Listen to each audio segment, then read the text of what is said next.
Nem toda mulher que diz amar quer amar. Algumas só querem se reencontrar no pecado. A boa não trai o marido. Trai o papel que a sociedade colocou sobre sua pele. Ela serviu demais, se calou demais, e agora busca vingança em forma de prazer. Freud dizia: o desejo reprimido não morre. Ele espera uma oportunidade. E quando a oportunidade vem, o recalcado sorri. O homem acredita na pureza porque precisa acreditar em algo que o mantenha cego. Mas o pedestal que ele construiu é o mesmo de onde ela vai cair. Toda mulher que se acha santa já está flertando com o diabo da própria culpa. A fidelidade é fachada, a moral é maquiagem, o desejo é quem escreve o roteiro. E no inconsciente não há culpa, há alívio. Ela dorme tranquila, porque o pecado devolve o equilíbrio que o dever roubou. A traição não é infidelidade, é ajuste simbólico. O corpo que antes obedecia, agora cobra liberdade com juros. O homem chora pela perda, ela sorri pela libertação. Freud chamaria isso de justiça inconsciente. No teatro da moral, o santo é o personagem mais cansado da peça. A mulher boa é o espelho rachado de uma fé que não protege mais ninguém. Ela trai para sobreviver à pureza que a adoece.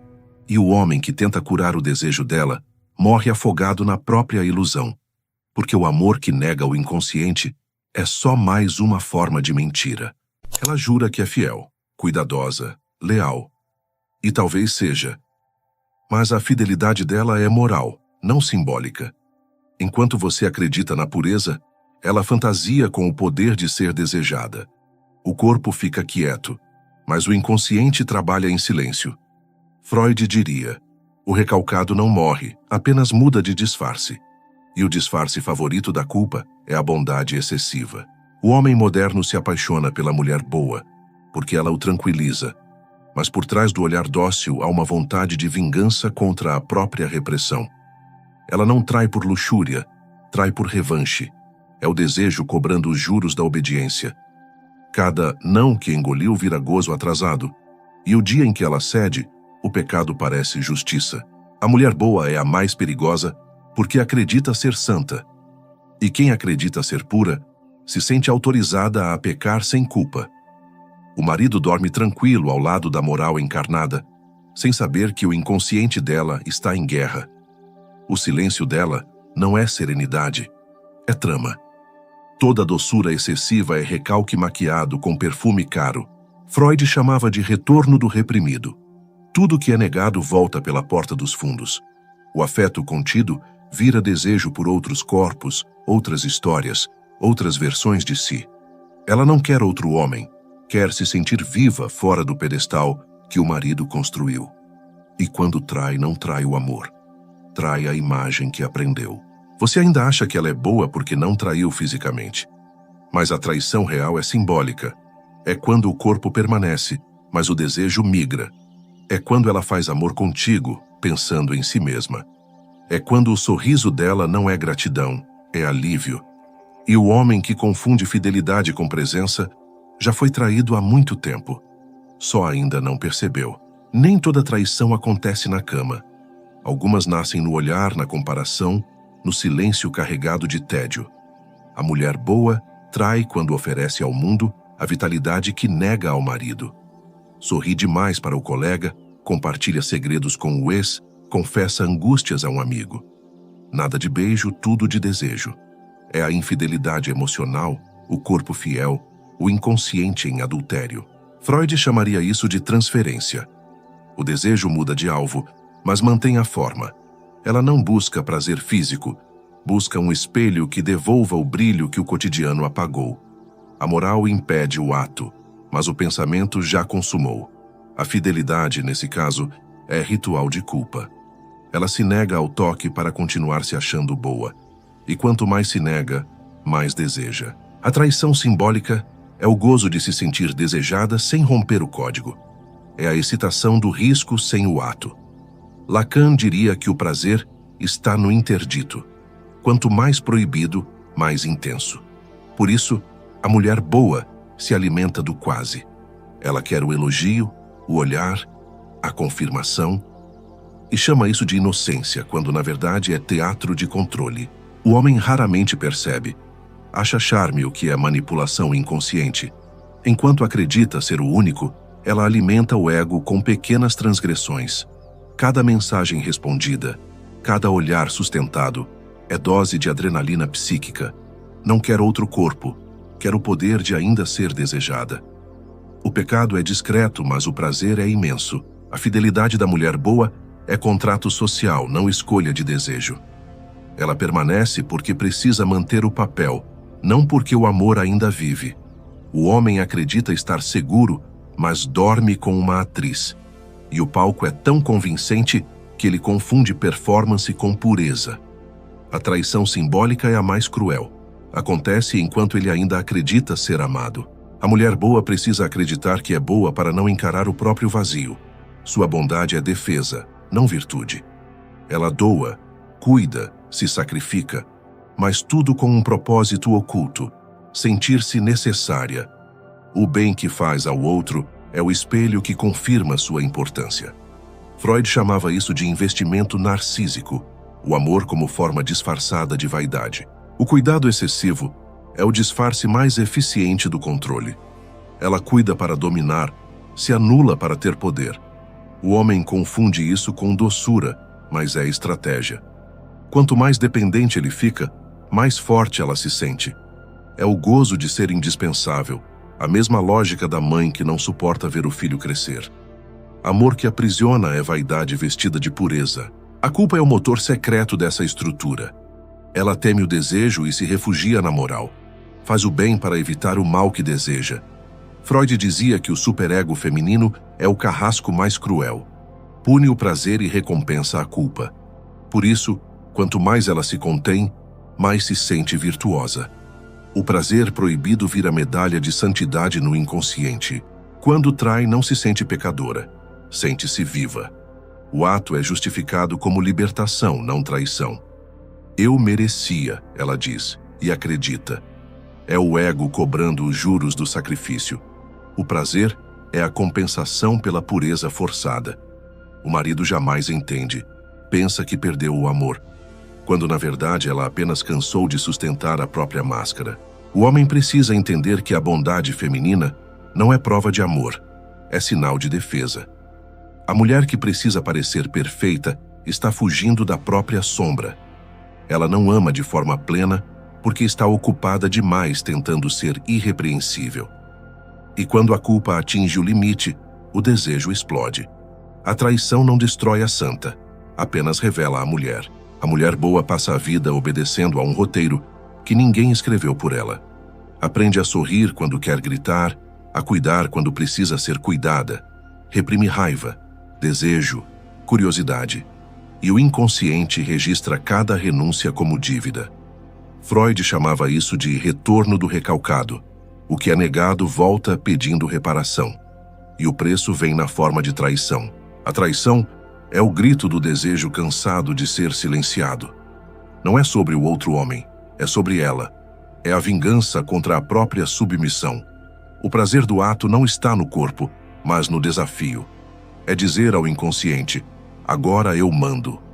O pecado é o primeiro gesto de autonomia de quem viveu servindo. A traição, nesse contexto, é uma forma distorcida de liberdade. O recalque, quando explode, não pede desculpas. Ela passa anos sendo esposa exemplar, até que um dia a máscara cai. E quando cai, não há remorso. Há euforia. Lacan dizia que o gozo está onde o sujeito perde o controle. E ali, por um instante, ela sente que é dona de si. O problema é que a liberdade obtida pelo sintoma dura o tempo do prazer. Depois, volta o vazio. O homem nunca entende o motivo. Acha que foi culpa dele, da rotina, do desejo que esfriou. Mas o que aconteceu é estrutural. A mulher boa trai para equilibrar o poder simbólico que perdeu na relação. Cada sim que disse contra a vontade precisa de um não clandestino para compensar. A traição é a fatura atrasada de anos de obediência. O antídoto não é vigiar, é compreender. O homem que entende o recalque reconhece os sinais antes que a estrutura colapse. A mulher que não pode dizer o que sente, um dia fará o que nega. e o marido que tenta controlar cria a cena perfeita para ser traído. Freud já avisava: o inconsciente tem memória, mas não tem paciência. O homem também tem culpa na santidade que depois o destrói. Foi ele quem construiu o pedestal onde ela se equilibra. Quis uma mulher pura, imaculada, sem passado. Fez dela um altar e esqueceu que ninguém sobrevive sendo símbolo. Freud diria: quem exige perfeição alimenta o recalque alheio. O homem cria a santa, e a santa cria o desejo de pecar. O pedestal é confortável para o ego masculino. A mulher boa confirma sua moral, dá status de pureza. Ele se sente herói por ser escolhido por uma santa. Mas toda idealização é uma forma de cegueira. Quando o desejo dela começa a morrer, ele chama de ingratidão. Não entende que foi o seu próprio controle que matou o erotismo. E o que morre, vinga. Lacan dizia que o amor é dar o que não se tem a alguém que não o quer. O homem oferece estabilidade e exige adoração. Quando ela começa a fingir, ele chama de respeito. A traição é o preço por ter exigido submissão emocional. A mulher boa se vinga no silêncio, esperando o momento de quebrar o espelho que a reflete sem desejo. A ingenuidade masculina está em confundir calma com segurança.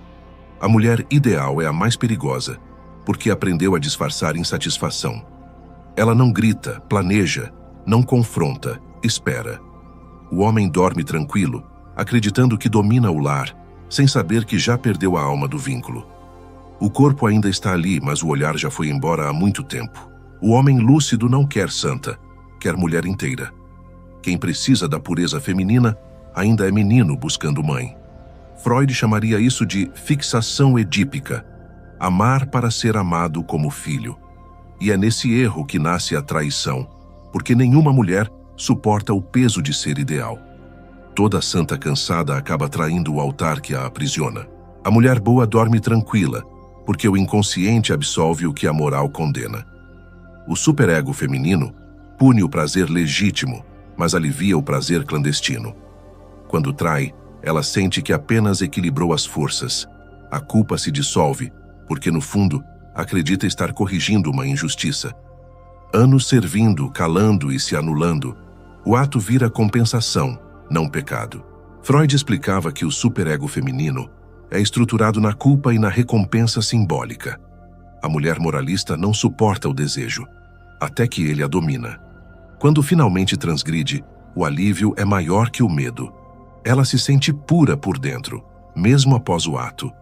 O erro vira catarse, o gozo, confissão. A moral, anestesia. É o pecado que cura o recalque. A ausência de culpa não é frieza, é equilíbrio inconsciente.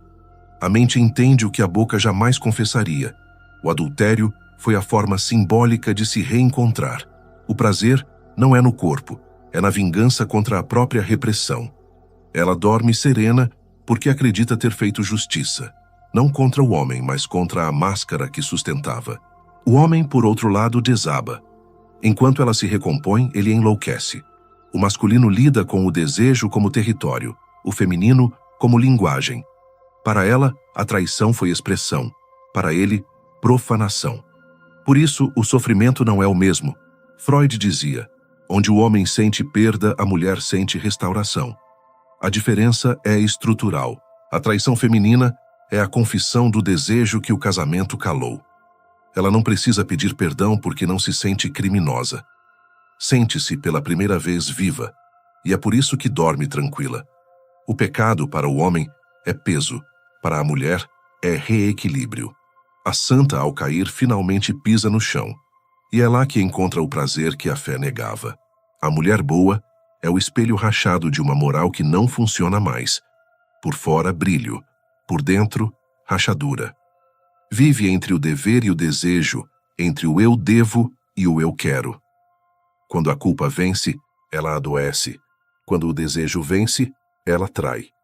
E em ambos os casos dorme tranquila, porque o inconsciente só descansa quando o sintoma se cumpre. O homem que olha para ela e vê pureza está cego pelo ideal que o educou. Não existe mulher pura, existe mulher dividida. E é nessa divisão que mora o perigo. A santa e a pecadora dormem na mesma cama, apenas em horários diferentes. Freud diria: o desejo é noturno e o moralismo diurno. De dia ela cuida, à noite o recalque acorda.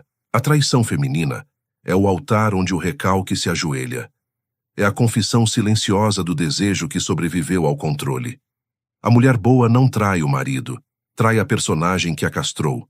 A fidelidade absoluta é uma forma de morte, e o inconsciente quer vida. O pecado é o preço simbólico para continuar existindo sem enlouquecer. O homem lúcido não odeia a mulher que trai, compreende a estrutura que a move. Porque odiar é continuar preso à ilusão de pureza. Freud não julgava, analisava. E quem analisa, vê além do ato. Entende que toda traição é apenas o inconsciente tentando respirar. A santa que cai não é vilã. É apenas humana demais para continuar fingindo. O amor real começa onde acaba a fantasia. Quando o homem deixa de buscar santidade e passa a desejar verdade. Quando entende que o desejo feminino é caos e linguagem, não promessa. A mulher boa trai para se encontrar. O homem lúcido aprende a não ser destruído por isso. Lucidez não traz conforto, traz soberania. Se esse vídeo te inquietou, é porque ainda existe em ti o homem que quer entender o jogo antes de ser engolido por ele. Aqui não se odeia a mulher, se decifra a estrutura. O inimigo não tem rosto, tem linguagem. Freud dizia: o inconsciente fala até quando cala. E o silêncio dela, depois de trair, é o discurso mais honesto que o homem moderno ainda não aprendeu a ouvir. Este canal não é altar nem abrigo, é trincheira. Cada palavra aqui é uma bala simbólica disparada contra o sentimentalismo que enfraqueceu o masculino. O homem que entende a psicanálise como ferramenta de guerra sobrevive. O que busca consolo, afunda. Aqui se desperta, não se consola. A lucidez não dá carinho, dá poder. Apoia a trincheira. Cada contribuição mantém viva a voz que a cultura quer silenciar. Freud Red Pill não é entretenimento, é defesa simbólica. O campo de batalha é o desejo. E a vitória é permanecer inteiro num mundo que quer castrar todo homem lúcido. Se esse conteúdo te desperta, inscreva-se. Se te confronta, compartilhe. Se te incomoda, questione. Mas não diga que não foi avisado.